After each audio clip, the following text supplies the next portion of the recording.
The first generation wireless, 1G, was voice. The second generation, 2G, allowed both talk and text. The third generation, 3G, the internet, in a limited way. And today's technology, 4G, completed that digital migration. But if anyone tells you that they know the details of what 5G is going to become, run the other way.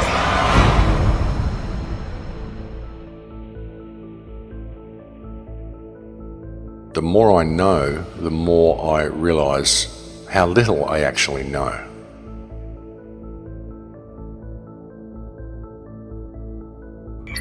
I have to tell people 5G is a killer.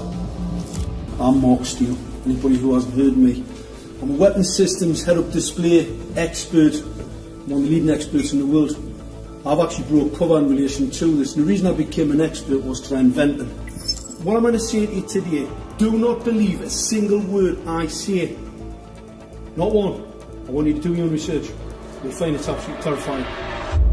Pay attention to what is really going on. Pay attention to the Internet of Things, what it is, what it's doing, where it's going.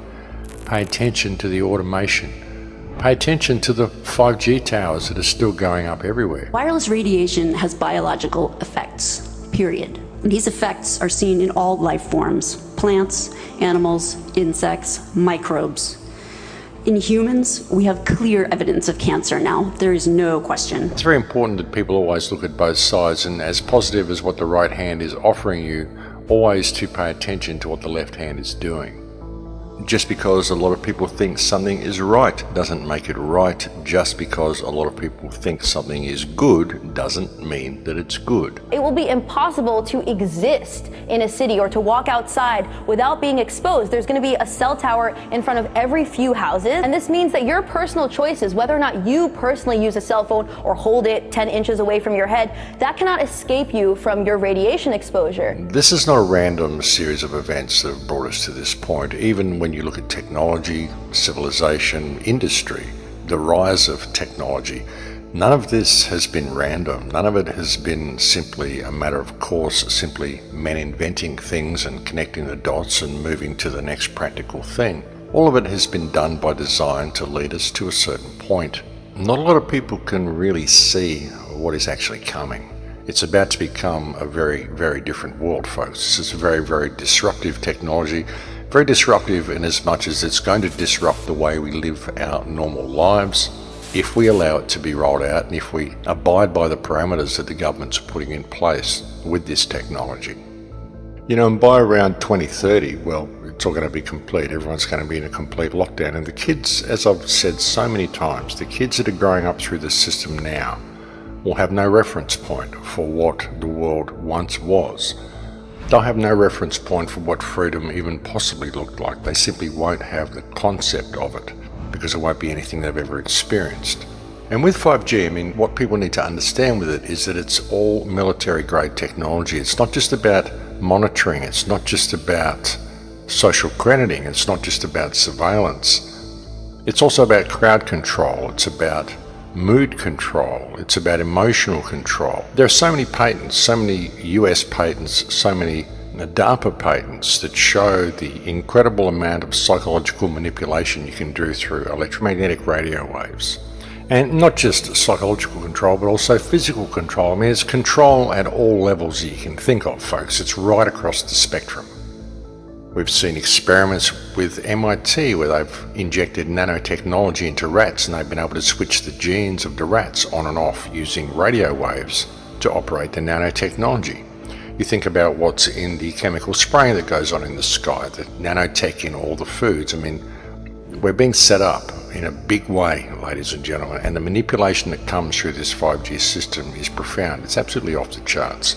It's way beyond what many people are considering. You have the capability of manipulating vast sections of population, targeted areas of population, or targeting people individually, targeting crops individually, biology individually. You think about the nanotech is in everything, so anything that the nanotech is in can be manipulated through this 5G system. And the nanotech is in everything. They spray the nanotech in the skies, they put nanotech in the food, even with what we flush down through our drains in our own homes. Gets passed on down through the water system, so you see this in the food chain, and there's nanotech in the food that we're eating and nanotech in the stuff that we're washing down the drains, and of course it ends up in the river system, it ends up in the fish, ends up in the algae, ends up in everything. With all of the stuff that they're feeding us about fast communications and good downloads and good connection speeds and all of this sort of stuff, that's the secondary application of all of it, or even the third application of all of it, because ultimately this is military grade technology, and what it's about is control, and ultimately it's a weapons system. You know, it's a surveillance system and a weapons system. You can have people under surveillance and then you can weaponize it and target certain individuals for elimination or whatever, heart attack, cancers, whatever you want to do to them. You just got to look at it, folks, and think, well, how much can you trust your government? Can you really trust these people? Look what they've done to the world so far, and that's who is rolling this system out, apparently for our benefit. When you look at the internet, you look at what it's becoming something that we never wanted.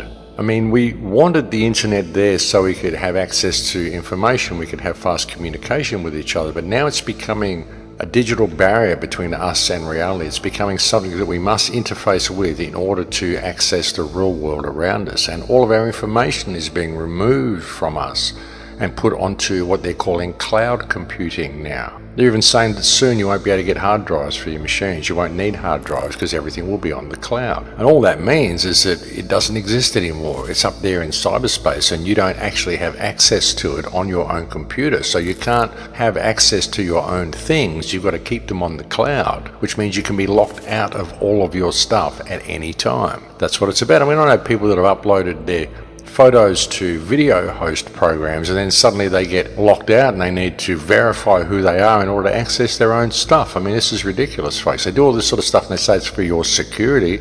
We're locking you out of the system because you've changed location for the day, and so we don't think you're who you are, so we need access to all your devices and your cell phones and everything we can get to try to track you and triangulate you and get everything we can on you before we're going to let you have access to your own things again. That's what they do, and they call it security. It's not keeping you safe. It's keeping tabs on you and making sure they can lock you out at any opportunity, and they're just kind of showing you that they can do that, and you're agreeing with it by going along with it. And when you've got kids that are growing up into this system and everything that they do is online, everything they know is online, all their bank accounts, their shopping, their friends, their Instagram, all their connections to everything, their electricity bill, it's all online. And even their car keys and their access to their house becomes digital. Then any threat of being locked out of that is going to stand as a major obstacle to these people ever thinking for themselves in their lives. You know, you imagine what it would be like. You start to question the government's actions. You start to speak out about vaccines. You start to speak out about anything that means something to you, and suddenly you find yourself locked out of the system. Suddenly you can't access your stuff because none of your stuff is here in the real world anymore. It's all been moved into the virtual world because that's what we're doing. We're removing our access to everything around us by creating this digital interface between us and the real world, and any threat of being locked out of that interface is going to be a totally complete system of absolute control. That's how you get people, folks. You get them addicted to the tech and you make the tech essential in their lives, and then any threat of being locked out of that tech makes these people walk between the lines very comfortably. And these people will do anything the powers that believe they be tell them to do.